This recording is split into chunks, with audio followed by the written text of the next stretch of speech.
Hello viewers, welcome to our channel. ఈ వీడియోలో Telangana special bagara rice, mutton curry ఎలా చేయాలో చూద్దామండి. రెండు కూడా కుక్కర్లోనే చేసి చూపిస్తున్నాను.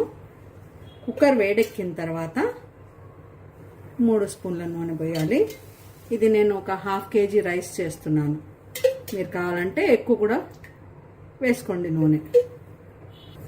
నూనె వేడెక్కిన తర్వాత ఒక 7-8 పచ్చిమిరపకాయలు కట్ చేయకుండానే వేసి మూత పెట్టాలి.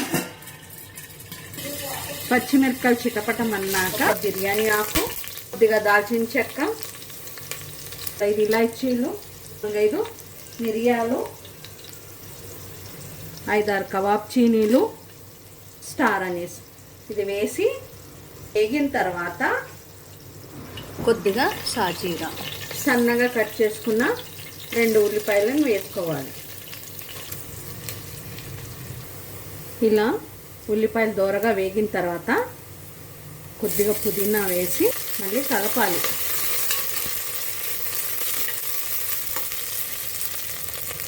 ఇందులో 1 స్పూన్ ఫ్రెష్గా నూరుకున్న అల్లం వెల్లుల్లిపాయ.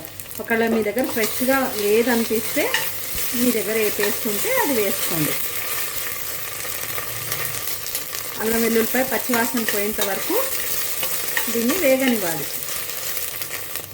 అల్లం వెల్లుల్లిపాయ పచ్చివాసన పోయిన తర్వాత ఇందులో బియ్యానికి తగ్గ నీళ్ళు పోయాలి.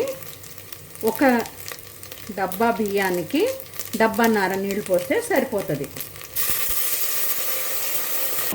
1/2 కేజీ బియ్యం తీసుకున్నాను కదా, దానికి 1 గుప్పెడు కన్నా తక్కువ రాళ్ళుప్పు వేసుకోవాలి, లేదా మీ టేస్ట్కి తగ్గ ఉప్పు వేసుకోండి. ఉప్పు వేసిన తర్వాత 1 నిమ్మకాయని పిండండి. నిమ్మకాయ వేయటం వలన బగారా రైస్కి టేస్ట్ పెరగడమే కాకుండా అన్నం అంటే మెతుకు ఒకదానికొకటి అతుక్కోకుండా ఉంటుంది అంటారు. ఇలా నీళ్ళు మరిగిన తర్వాత 1/2 గంట సేపు నానబెట్టుకున్న బాస్మతి రైస్ వేస్తున్నాను. మీరు కావాలంటే సోనా మసూరి రైస్తో కూడా చేసుకోవచ్చు, టేస్ట్ ఏం మారదండి. సోనా మసూరి రైస్ అయితే 1 డబ్బాకి 2 డబ్బాలు నీళ్లు పోయాలి. బియ్యం వేసిన తర్వాత ఒకసారి కలిపి మూత పెట్టి 3 విజిల్స్ వచ్చేంత వరకు ఉంచాలి. మటన్కి కావాల్సిన మసాలా తయారు చేసుకుందాం.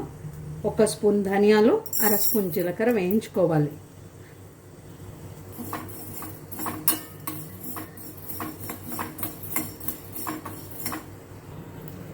ధనియాలు జీలకర్ర చిటపటమన్నాక తీసి పక్కన పెట్టుకోవాలి.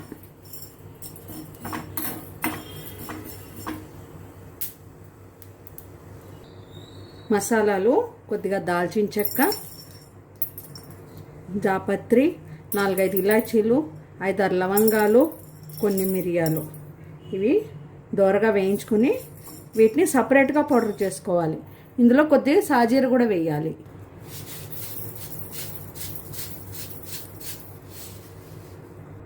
ఈ మసాలాలు కేజీ మటన్ కండి. కొన్ని గసగసాలను కూడా దోరగా వేయించుకోవాలి.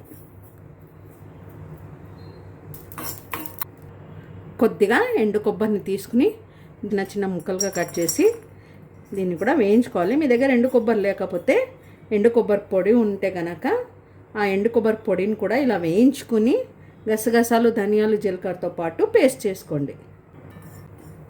ఇలా కొద్దిగా కలర్ మారేంత వరకు వేయించాలి. ఇప్పుడు మటన్ కర్రీ కోసం కుక్కర్ పొయ్యి మీద పెట్టి వేడెక్కనివ్వాలి. వేడెక్కిన కుక్కర్లో తగినంత నూనె పోయాలి. నాన్ వెజ్కి కొంచెం నూనె, ఉప్పు, కారం ఎక్కువ ఉంటేనే బాగుంటుందండి. లేదు మీరు హెల్త్ కాన్షియస్ అయితే కనుక కొంచెం నూనె తగ్గించుకోవచ్చు. నూనె వేడెక్కిన తర్వాత 1 బిర్యానీ ఆకు, కొద్దిగా దాల్చిన చెక్క, 3-4 లవంగాలు, 3-4 ఇలాచీలు వేసి వేగనివ్వాలి. సన్నగా తరిగి పెట్టుకున్న 2 మీడియం సైజు ఉల్లిపాయలని దోరగా వేయించుకోవాలి. ఉల్లిపాయలు తొందరగా మగ్గాలంటే కొద్దిగా ఉప్పు వేసుకోవాలి. ఇందులో 7-8 పచ్చిమిరపకాయలు మధ్యలో చీల్చి వేసుకోవాలి.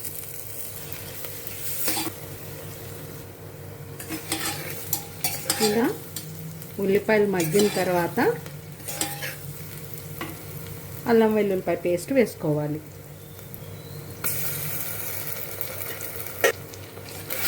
పచ్చి వాసన పోయేంత వరకు వేగనివ్వాలి.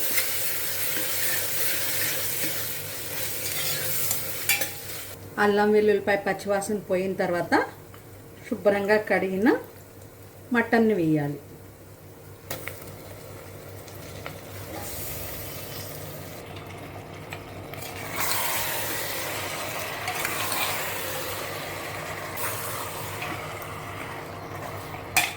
కొద్దిగా పసుపు వేయాలి.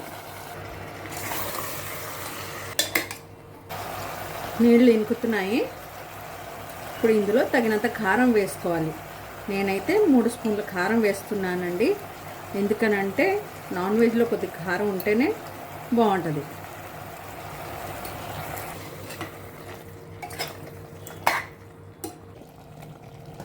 టమాటాలు వేసి నీళ్లు పోయకుండా కుక్కర్ మూత పెట్టి 4-5 విజిల్స్ వచ్చేంత వరకు ఉడకనివ్వాలి.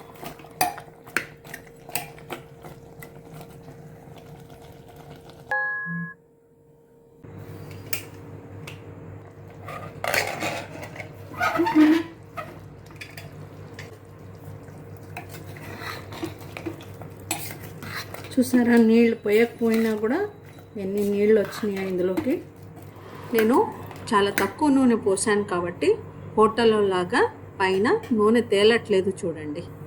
ఇప్పుడు దీన్ని స్టవ్ అంటించుకొని మంట సిమ్లో ఉంచి